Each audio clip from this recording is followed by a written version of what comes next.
Hello guys! Ito na nga, dumating na nga yung kuya ko dito sa Amerika. 13 years nga yung inintay namin para sa papel niya. Ito na nga't samahan niyo ko sa pagsundo ko sa kanya. Ito, panoorin niyo. Hello mga ka-flowers!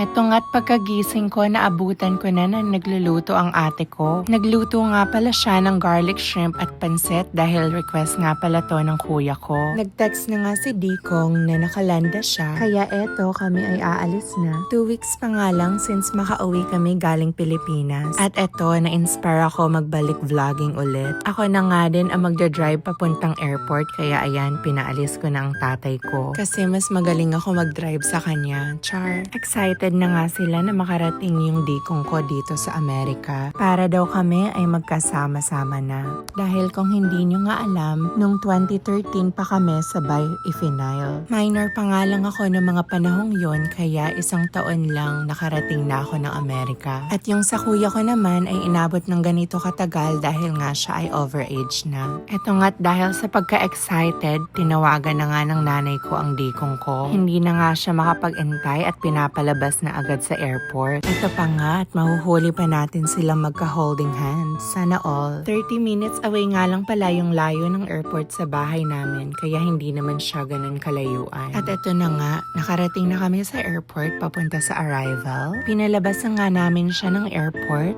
at ayan, hindi pa niya kami nakikita dyan. Kaya itong tatay ko hindi na makapag-intay at ayun, bumaba na siya para sunduin yung Dikong ko. Inutusan pa nga akong lumapit para hindi na magbuhat na malayo yung kapatid ko. Ayan, at kitang-kita din naman na abot tenga ang ngiti ng Dikong ko. Kasi nga halos buong araw na siyang bumabiyahe from Manila to Austin, Texas. Eto nga't kausap namin yung ate ko dahil malungkot na siya at siya na lang mag-isa sa Pilipinas. Nakapetisyon din naman sila, kaya eventually magsasama-sama din naman kami dito sa Amerika. Kitang-kita mo nga na sobrang excited at happy ng buong pamilya. Kaya ayan, naging feeling celebrity na siya. Char. Ito na nga't super picture pa sila. Nakala mong hindi magkakasama 2 weeks ago. Sobrang saya lang talaga namin dahil nga after 13 years, nag-grant na yung visa nung kapatid ko. And we're also just excited for him sa magiging journey niya dito sa Amerika. At pagkatapos nga mag-picture taking, ayan, aalis na tayo. Tinawagan na nga ng nanay ko yung tita ko para ipabalita na nakarating na maayos yung Dikong ko. At ito naman po tayo as a pretty driver for today's video. Idanaan ko na nga siya sa downtown Austin pauwi ng bahay para makita din niya yung itsura dahil maaga pa naman dito. Idanaan ko na nga din siya sa Texas State Capitol. Ito naman yung parang pinaka-munisipyo nila dito. At ito nga't nakauwi na kami ng bahay at hindi nga siya makapaniwala na nandito na siya sa Amerika. Manghang-mangha pa siya sa environment kasi ibang-iba nga ito sa Pilipinas. At ito nga, nag-moment kaming magkakapatid dahil 3 na nga kami dito sa Amerika. May isa ngang nainggit dyan kaya gusto sumali sa moment namin. Ito na nga't pumasok na siya sa kanyang new home. Welcome home! Kitang-kita naman sa kanya kung gaano siya kasaya dahil nandito na siya. Nagdala nga din pala siya ng isang box para sa mga pinabili namin galing Pilipinas. Sobrang na-excite na nga yung mga aso ko dahil first time nila makita ang kanilang tito Manny. Ayan, at napatalon pa nga si Skylar. Ni-ready na nga din pala nila yung mga niluto kanina. Binasbasan na nga din pala ng nanay ko ang mga pagkain bago kami mag-lunch. Ito na nga ang unang salo-salo namin kasama na ang aking Dikong. Nagkwentuhan na nga kami habang kumakain. Kwento ko na nga sa kanila ang pagdalaw ko kay Apo Lourdes. Nung gabi na bago ang flight namin, pinuntahan at pinagdasal ko siya na sana maayos na yung papel ng kapatid ko. In just 3 days, nakuha na namin yung resulta, kaya grabe.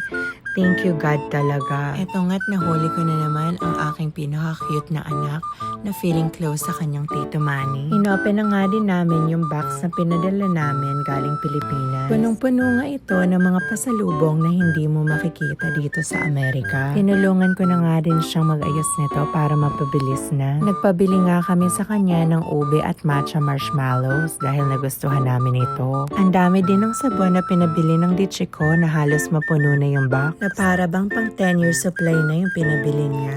Nagpabili na nga din ako ng lotion at gluta pampafresh ko. Saka na nga Delimundo corned beef at mga tuna dahil mas mura doon. At eto na nga ang isa sa pinaka-iniintay ko, ang pinaka-favorite ko na ube cream liquor. Ayan, at satisfied naman kami sa mga pinabili namin dahil umabot. At eto na naman nga at nahuli ko ang dalawa na nakakandong sa kanyang Tito Manny.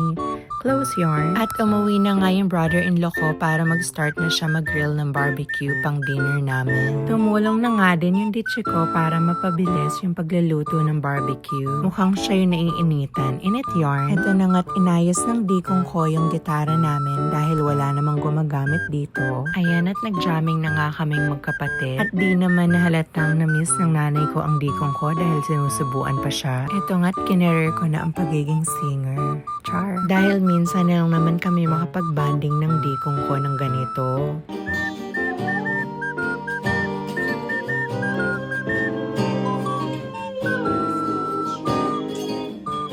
And that's it for our vlog. Thank you guys for watching. Na-miss ko to. Until next part of our video. We're going to a boat bachelorette party, which I'm excited. So see you on the next part.